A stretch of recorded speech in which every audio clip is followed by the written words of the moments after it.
Lê Vi Ký chương 22. Thầy tế lễ buộc phải thanh sạch trong việc dùng các vật thánh. Đức Giê-hô-va lại phán cùng Môi-se rằng: hãy truyền cho A-rôn và các con trai người rằng phải kiêng cử những của lễ thánh của dân Israel, dân biệt riêng ra thánh cho ta, hầu cho chúng chớ làm ô danh thánh ta. Ta là Đức Giê-hô-va. Hãy nói với họ rằng: phạm ai trong dòng giống các ngươi và trong vòng con cháu các ngươi đã bị ô uế, đến gần các vật thánh mà dân Israel biệt riêng cho Đức Giê-hô-va, thì ai đó sẽ bị trút khỏi trước mặt ta. Ta là Đức Giê-hô-va. Phạm ai là con cháu của A-rôn bị phun hay là bạch trượt thì chẳng được ăn vật biệt riêng ra thánh cho đến chừng nào được tinh sạch. Ai đụng đến một người đã bị ô uế bởi xác chết, ai có di tinh, hay là ai đụng đến hoặc loài côn trùng, hoặc một người bị sự ô uế nào làm cho mình ô uế, thì cũng phải một thể ấy. Ai đụng đến các vật đó sẽ bị ô uế đến chiều tối. Không được ăn vật biệt riêng ra thánh, nhưng phải tắm mình trong nước. Sau khi mặt trời lặn, người sẽ được sạch lại, rồi mới được phép ăn các vật thánh, vì là đồ ăn của người. Người chẳng nên ăn con thú nào chết tự nhiên hay là bị xé, hầu cho khỏi bị ô uế. Ta là Đức Giê-hô-va. Vậy họ phải giữ điều ta phán dặn, kẻo mang tội lỗi và chết chăng, vì đã làm các vật thánh nai ra ô uế. Ta là Đức Giê-hô-va làm cho họ nên thánh. Luật về sự ăn các vật thánh. Chẳng một kẻ khách ngoại bang nào được ăn vật thánh. Kẻ nào ở tại nhà thầy tế lễ hay là người làm mướn cũng chẳng được ăn vật thánh. Nhưng kẻ nào thầy tế lễ lấy bạc mua về và kẻ sanh đẻ tại nhà người thì được phép ăn đồ ăn của người. Nếu con gái của thầy tế lễ kết thân cùng kẻ ngoại bang thì sẽ không được ăn vật thánh dâng dơ lên. Còn nếu con gái của thầy tế lễ đã quá hay là bị để không có con, trở về nhà cha ở như buổi còn thơ, thì nàng sẽ được ăn đồ ăn của cha mình, nhưng chẳng kẻ khách ngoại bang nào được nên ăn. Nếu ai làm ăn một vật thánh thì phải đền lại cho thầy tế lễ giá của vật thánh đó và phụ thêm 1/5. Thầy tế lễ chớ làm ô uế của lễ mà dân Israel dâng dơ lên cho Đức Giê-hô-va. Ai ăn vật thánh đã dâng như vậy sẽ mang tội mình đã phạm, vì ta là Đức Giê-hô-va, làm cho các vật đó nên thánh.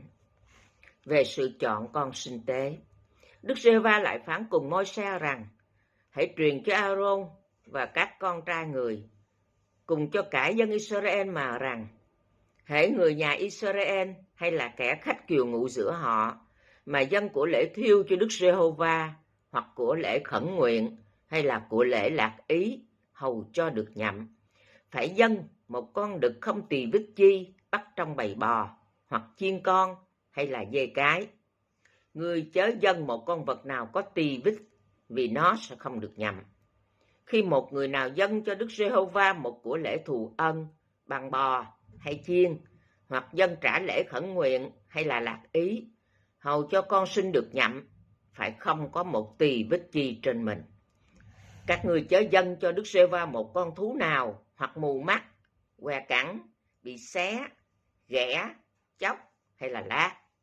Các ngươi chớ bắt nó làm của lễ dùng lửa dâng lên cho Đức Giê-hô-va trên bàn thờ. Các ngươi được bắt một con bò hay chiên con có giò dài quá hoặc ngắn quá mà làm của lễ lạc ý, nhưng về của lễ khẩn nguyện, con thú như vậy quả sẽ chẳng được nhậm. Các ngươi chớ dâng cho Đức Giê-hô-va tại xứ mình một con thú nào hòn nang bị dập nát, rứt hay là thiến đi. Chớ nhận nơi tay kẻ khách ngoại bang một con sinh nào bị như vậy, đặng dâng làm thực vật cho Đức Chúa Trời mình, vì nó đã bị hư và có tỳ vết trên mình, không được nhậm vì các ngươi đâu. Đức Giê-hô-va lại phán cùng Môi-se rằng: hễ con bò con chiên con hay con dê con, phải ở quẩn theo mẹ trong 7 ngày sau khi lọt lòng. Nhưng qua ngày thứ 8, về sau sẽ được nhậm làm của lễ dùng lửa dâng cho Đức Giê-hô-va. Bất kỳ bò cái hay chiên cái, các ngươi chớ giết nó và con nó trong 1 ngày. Khi các ngươi dâng của lễ thụ ân cho Đức Giê-hô-va, thì phải dâng thế nào cho của lễ vì các ngươi được nhậm. Của lễ đó phải ăn nội ngày, không nên để chi lại cho đến sớm mai. Ta là Đức Giê-hô-va. Vậy, hãy giữ làm theo các điều răn ta. Ta là Đức Giê-hô-va. Đừng làm ô danh thánh ta, thì ta sẽ được tôn thánh giữa dân Israel. Ta là Đức Giê-hô-va, làm cho các ngươi nên thánh. Tức Đấng đã đem các ngươi ra khỏi xứ Ê-díp-tô để làm Đức Chúa Trời các ngươi. Ta là Đức Giê-hô-va. Lê-vi-ký chương 23. Các ngày lễ trọng thể. Đức Giê-hô-va lại phán cùng Môi-se rằng: hãy truyền cho dân Israel rằng, này là những ngày lễ của Đức Giê-hô-va, các ngươi hãy rao truyền ra là các hội thánh. Người ta làm việc trong 6 ngày, nhưng qua ngày thứ 7 là ngày sa-bát, một ngày nghỉ, tức một sự nhóm hiệp thánh. Đừng làm một công việc gì, ấy là lễ sa-bát của Đức Giê-hô-va trong những nơi các ngươi ở. Này là những lễ của Đức Giê-hô-va, tức những sự nhóm hiệp thánh, các ngươi phải rao truyền ra khi đến kỳ nhất định. Đến ngày 14 tháng Giêng vào buổi chiều tối, ấy là lễ vượt qua của Đức Giê-hô-va. Qua ngày rằm tháng này, ấy là lễ bánh không men để kính trọng Đức Giê-hô-va. Các ngươi sẽ ăn bánh không pha men trong 7 ngày. Ngày đầu, các ngươi sẽ có một sự nhóm hiệp thánh, chẳng nên làm một công việc xác thịt. Trong 7 ngày, các ngươi phải dâng cho Đức Giê-hô-va những của lễ dùng lửa dâng lên. Đến ngày thứ 7, sẽ có một sự nhóm hiệp thánh nữa. Các ngươi đừng làm một công việc xác thịt nào hết. Đức Giê-hô-va lại phán cùng Môi-se rằng: hãy truyền cho dân Israel rằng, khi nào các ngươi đã vào xứ mà ta sẽ ban cho, và đã gặt mùa màng rồi, thì hãy đem đến cho thầy tế lễ một bó lúa đầu mùa của các ngươi. Qua ngày sau, lễ sa-bát, thầy tế lễ sẽ dâng bó lúa đưa qua đưa lại trước mặt Đức Giê-hô-va, hầu cho bó lúa đó được nhậm. Chính ngày dâng bó lúa đưa qua đưa lại đó, các ngươi cũng phải dâng cho Đức Giê-hô-va một chiên con giáp năm, không tỳ vết chi, đặng làm của lễ thiêu, và dâng thêm một của lễ chay bằng 2/10 bột lọc chế dầu, làm của lễ dùng lửa dâng lên, có mùi thơm cho Đức Giê-hô-va, với 1/4 hin rượu làm lễ quán. Các ngươi chớ ăn hoặc bánh, hoặc hột lúa rang, hoặc lúa đương ở trong ré cho đến 9 ngày này. Tức là ngày các ngươi đem dâng của lễ cho Đức Chúa Trời mình, mặc dầu ở nơi nào, ấy là một lệ định đời đời cho con cháu các ngươi. Kể từ ngày sau lễ sa-bát, là ngày đem bó lúa dâng đưa qua đưa lại, các ngươi sẽ tính 7 tuần lễ trọn. Các ngươi tính 50 ngày cho đến ngày sau của lễ sa-bát thứ 7, thì phải dâng một của lễ chay mới cho Đức Giê-hô-va. Các ngươi hãy từ nhà mình đem đến 2 ổ bánh đặng làm của lễ dâng đưa qua đưa lại. Bánh đó làm bằng 2/10 bột lọc hấp có pha men, ấy là của đầu mùa dâng cho Đức Giê-hô-va. Các ngươi cũng phải dâng luôn với bánh 7 chiên con giáp năm chẳng tỳ vết chi, 1 con bò tơ và 2 con chiên đực, với của lễ chay và lễ quán cặp theo, đặng làm của lễ thiêu tế Đức Giê-hô-va, ấy là một của lễ dùng lửa xong có mùi thơm cho Đức Giê-hô-va. Các ngươi cũng phải dâng 1 con dê đực đặng làm của lễ chuộc tội, và 2 chiên con giáp năm đặng làm của lễ thù ân. Thầy tế lễ sẽ lấy các của lễ đó với 2 ổ bánh bằng lúa đầu mùa và 2 chiên con dâng đưa qua đưa lại trước mặt Đức Giê-hô-va. Các vật đó sẽ biệt riêng ra thánh cho Đức Giê-hô-va và thuộc về thầy tế lễ. Các ngươi hãy rao truyền sự nhóm hiệp trong chánh ngày đó, phải có một sự nhóm hiệp thánh, chớ nên làm một công việc xác thịt nào, ấy là một lệ định đời đời cho dòng dõi các ngươi, mặc dầu ở nơi nào. Khi các ngươi gặt lúa trong xứ mình, chớ gặt tận đầu đồng và chớ mót lúa sót lại, hãy để phần đó cho người nghèo và cho kẻ khách ngoại bang. Ta là Giê-hô-va, Đức Chúa Trời của các ngươi. Đức Giê-hô-va lại phán cùng Môi-se rằng: hãy truyền cho dân Israel rằng, ngày mùng 1 tháng 7, sẽ có cho các ngươi một ngày nghỉ, một lễ kỷ niệm lấy tiếng kèn thổi mà rao truyền, tức là một sự nhóm hiệp thánh vậy.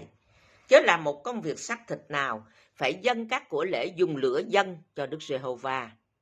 Đức Giê-hô-va cũng phán cùng Môi-se rằng, ngày mùng 10 tháng 7 này là ngày lễ chuộc tội, các ngươi sẽ có sự nhóm hiệp thánh, hãy ép tâm hồn mình và dâng cho Đức Giê-hô-va các của lễ dùng lửa dâng lên. Ngày đó chẳng nên làm công việc nào, vì là ngày chuộc tội. Trong ngày đó phải làm lễ chuộc tội cho các ngươi trước mặt Giê-hô-va Đức Chúa Trời mình. Trong ngày đó, hễ ai không ép tâm hồn mình sẽ bị trút khỏi dân sự mình. Và hễ ai làm một công việc gì thì ta sẽ diệt họ khỏi dân sự mình. Các ngươi chẳng nên làm công việc chi hết. Ấy là một lệ định đời đời cho dòng dõi các ngươi, mặc dầu ở nơi nào.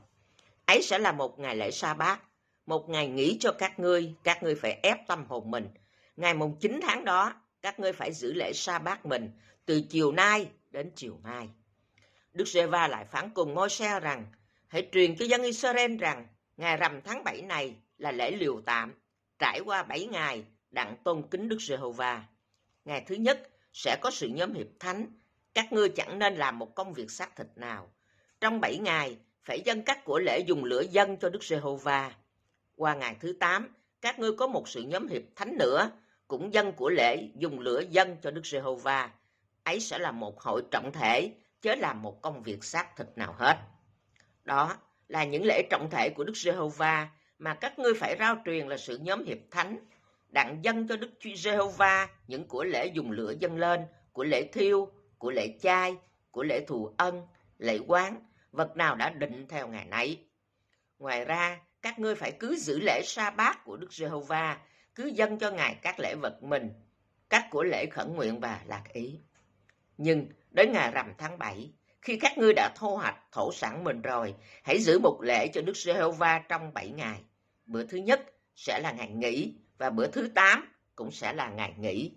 Bữa thứ nhất, các ngươi phải lấy trái cây tốt, tàu trà là, nhành cây rậm và cây dương liễu, rồi vui mừng trong 7 ngày trước mặt Giê-hô-va Đức Chúa Trời của các ngươi. Mỗi năm, vào tháng 7, các ngươi phải giữ lễ này cho Đức Giê-hô-va như vậy trong 7 ngày. Ấy là một lệ định đời đời cho dòng dõi các ngươi.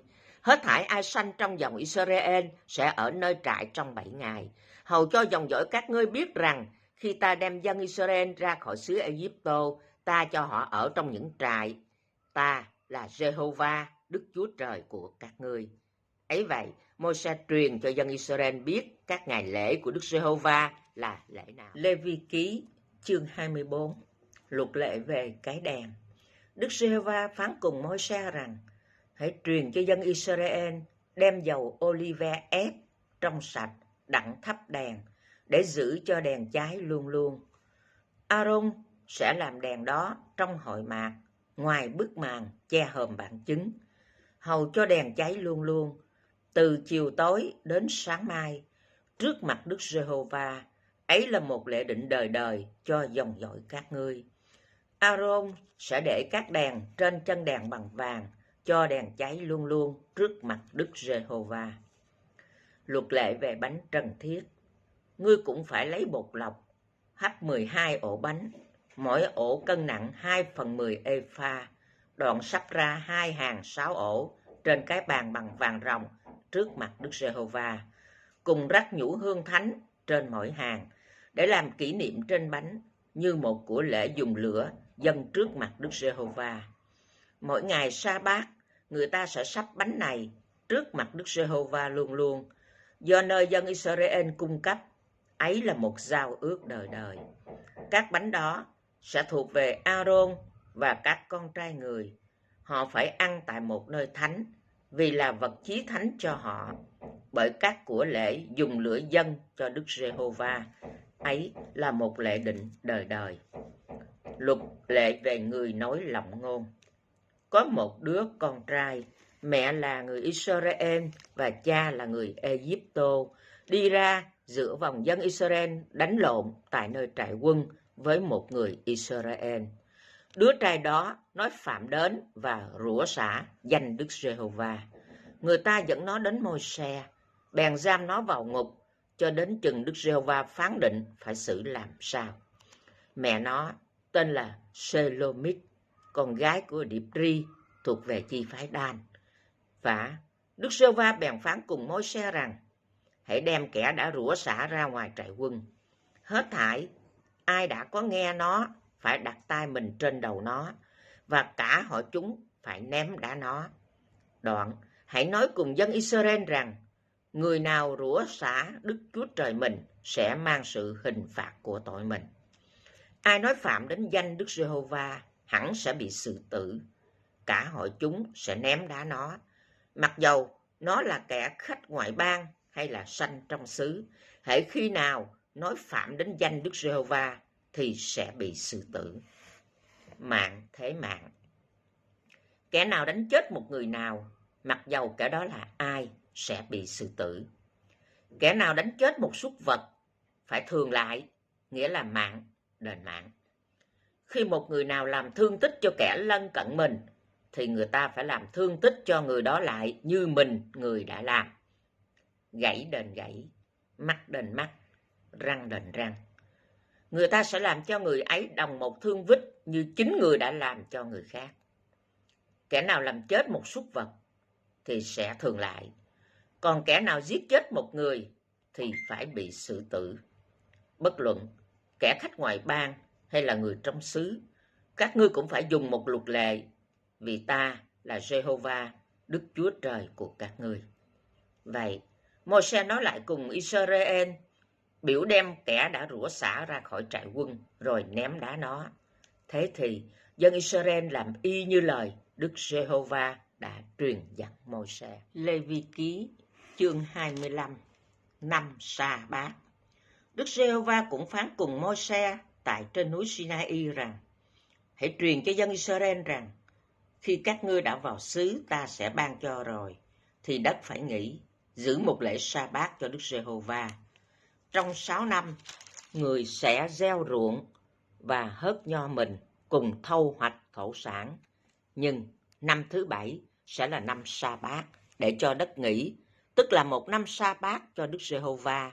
Ngươi chẳng nên gieo ruộng mình hay là hớt nho mình, chẳng nên gặt lại những chi đã tự mọc lên sau khi mùa màng, và đừng hái nho của vườn nho không hớt sữa.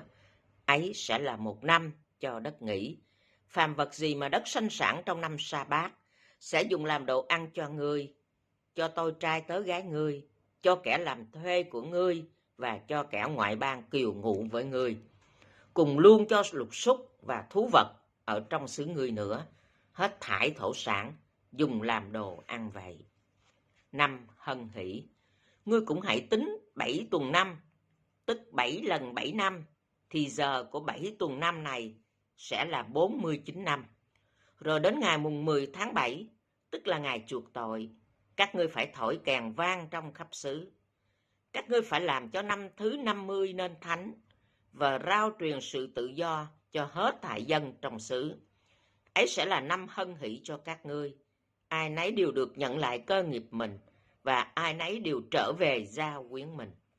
Năm thứ 50 này là một năm hân hỷ cho các ngươi. Không nên gieo, không nên gặt vật chi đất tự sinh sản, và cũng chẳng nên hái nho, không có hớt sữa. Vì là một năm hân hỷ sẽ làm thánh cho các ngươi, phải ăn những thổ sản trong năm hân hỷ này. Các sản nghiệp đều sẽ trở về nguyên chủ. Về việc bán và chuộc các sản nghiệp, nếu các ngươi bán hay là mua vật chi với kẻ lân cận mình, thì chớ lẫn anh em mình. Ngươi sẽ cứ lấy số năm mà trừ sau năm hân hỷ mà mua với kẻ lân cận mình. Còn người cứ lấy theo số năm có hoa lợi mà bán.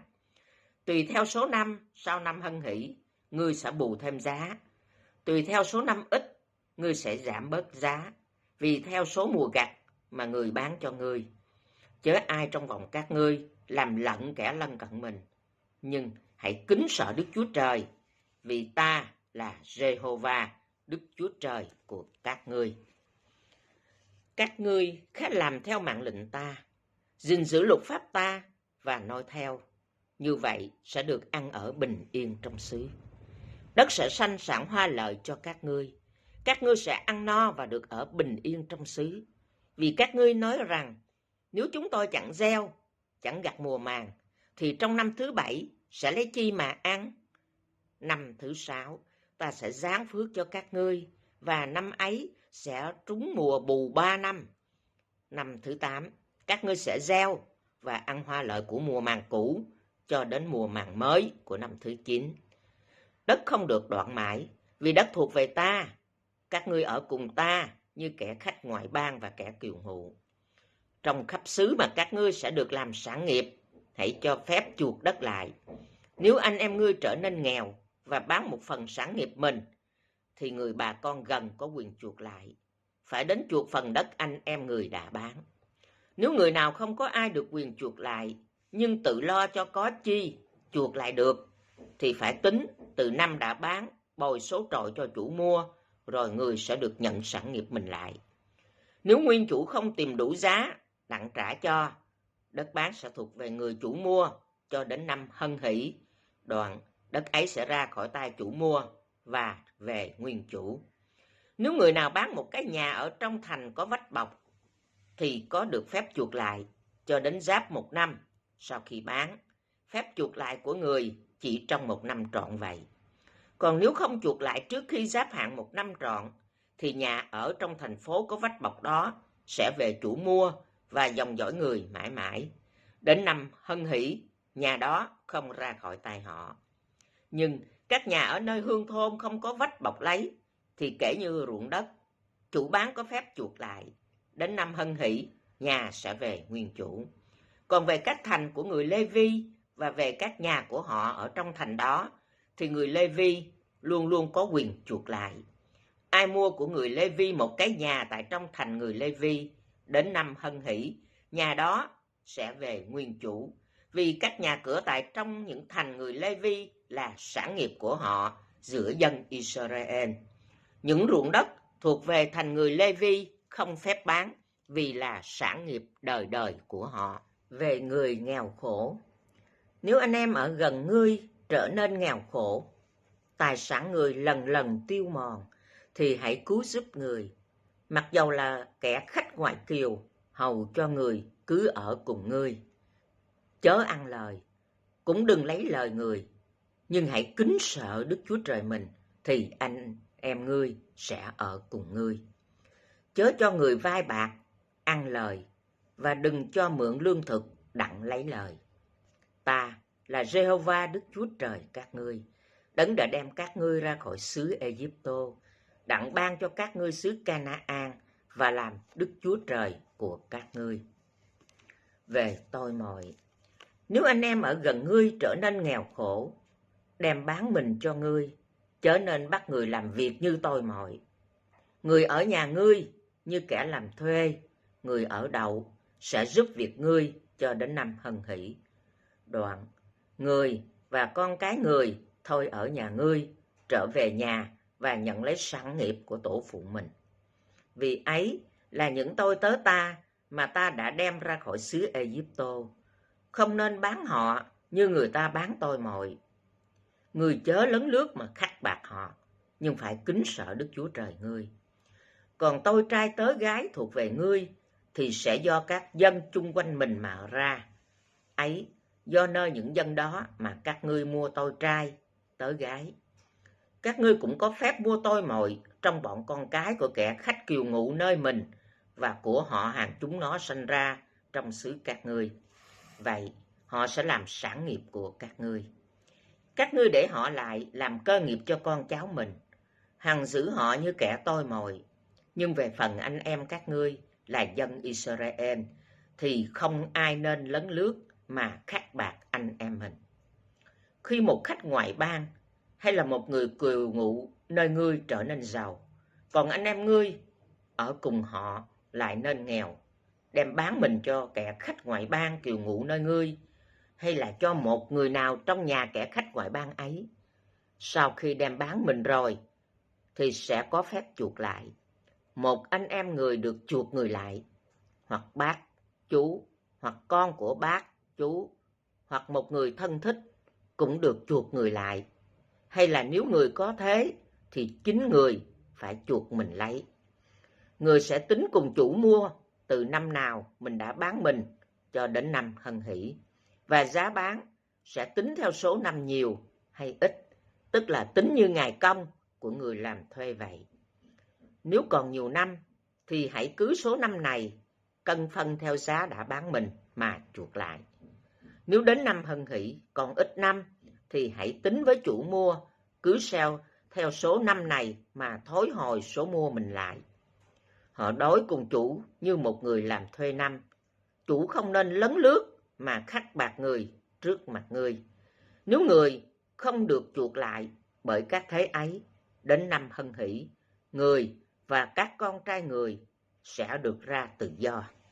Vì dân Israel là tôi tớ ta, tức các tôi tớ ta đã đem ra khỏi xứ Ai-cập. Ta là Giê-hô-va, Đức Chúa Trời của các ngươi. Lê-vi ký chương 26. Cấm thờ hình tượng. Các ngươi chớ làm những hình tượng hoặc hình chạm hoặc hình đúc, chớ dựng trong xứ mình một hòn đá nào có dạng hình, đặng sắp mình trước mặt hình đó.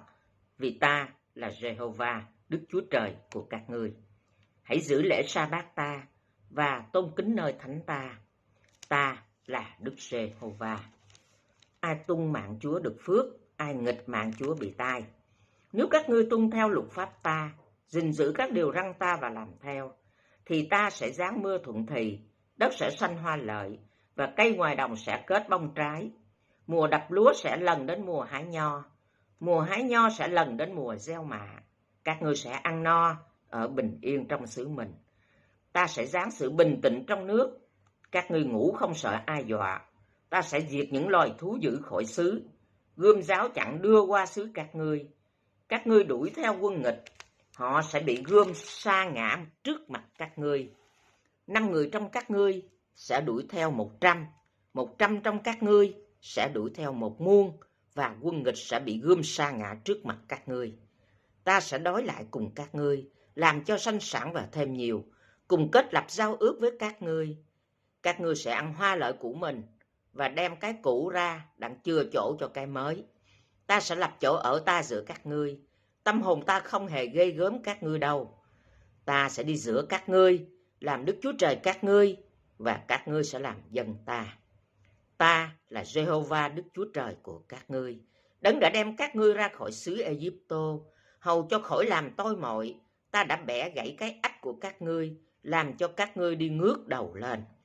Song nếu các ngươi không nghe ta, không làm theo các điều răn này, nếu khinh bỉ mạng lệnh ta, và tâm hồn các ngươi nghịch cùng luật pháp ta, đến nỗi không làm theo những điều răn ta, mà bội sự giao ước ta, thì này là những điều ta sẽ giáng cho các ngươi.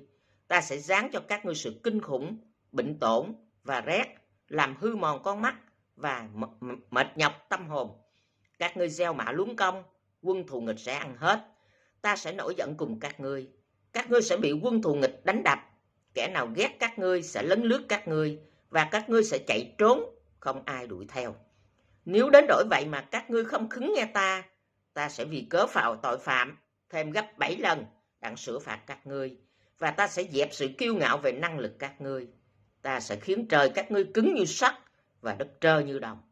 Năng lực mình hao mòn vô ích, đất không sanh sản huê lợi, cây cối không kết bông trái. Nếu các ngươi phản đối cùng ta và không muốn nghe ta, thì ta sẽ tùy theo tội phạm giáng tai họa vạ trên các ngươi gấp 7 lần nữa. Ta sẽ sai những thú đồng đến tha con cái các ngươi đi, ăn hại súc vật, diệt số người ra ít, và đường nẻo các ngươi sẽ vắng tanh.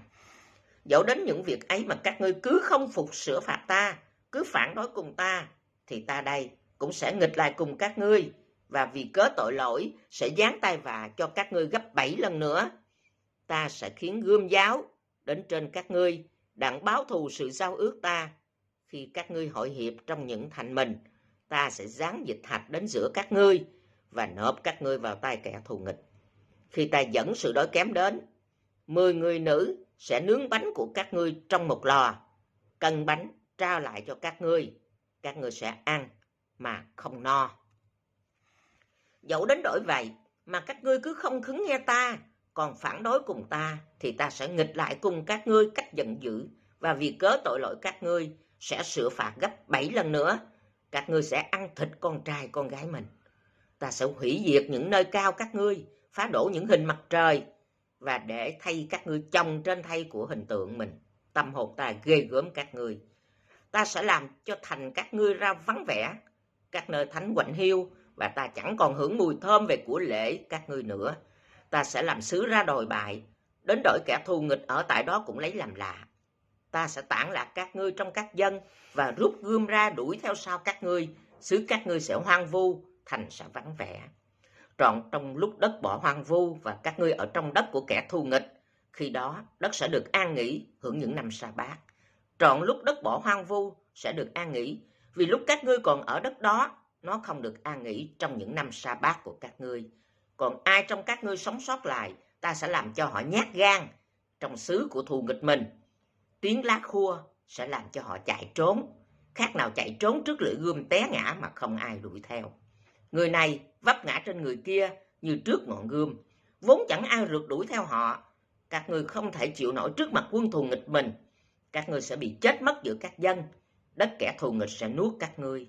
Ai trong các ngươi còn sống sẽ vì cớ gian ác mình và gian ác của tổ phụ mà hao mòn trong xứ kẻ thù nghịch mình.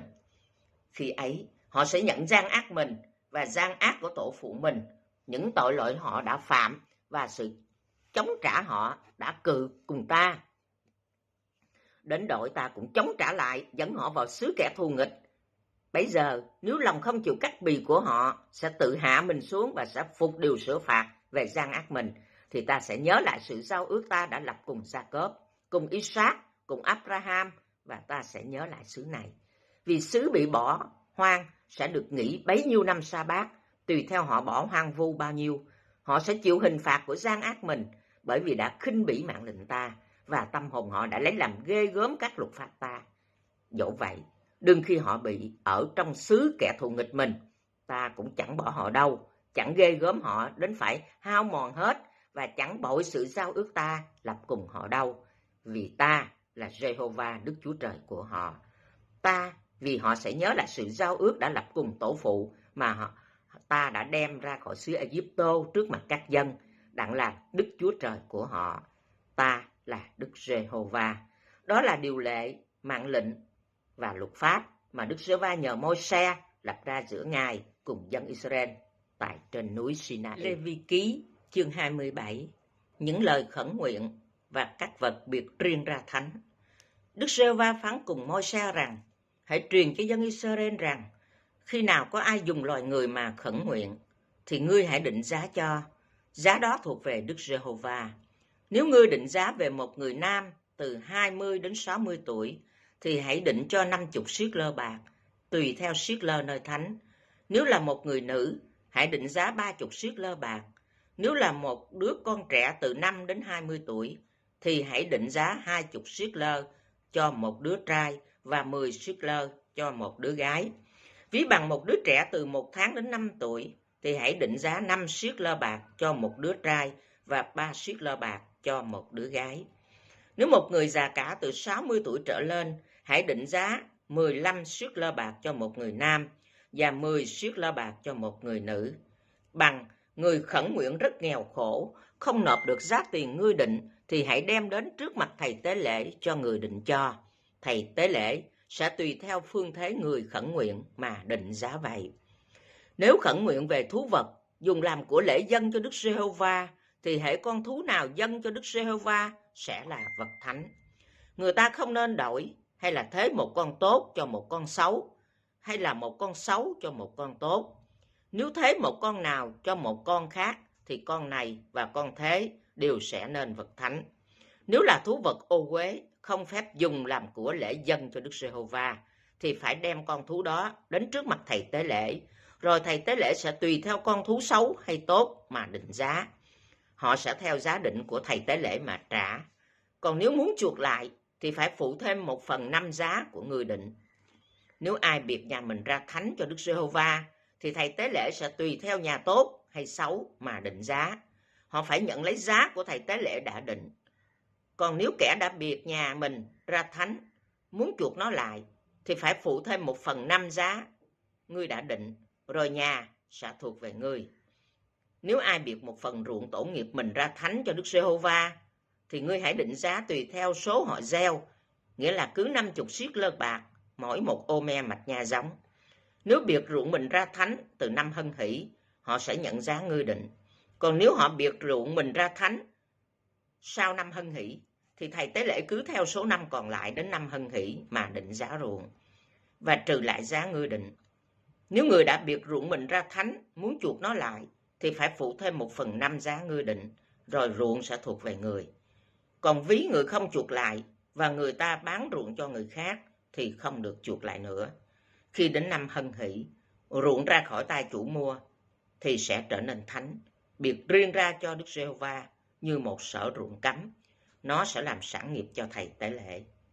Nếu ai biệt riêng ra thánh cho Đức Giê-hô-va một sở ruộng mình mua, chớ chẳng phải của tổ nghiệp, thì thầy tế lễ sẽ tùy theo giá ngươi định mà đánh giá đến năm Hân Hỷ.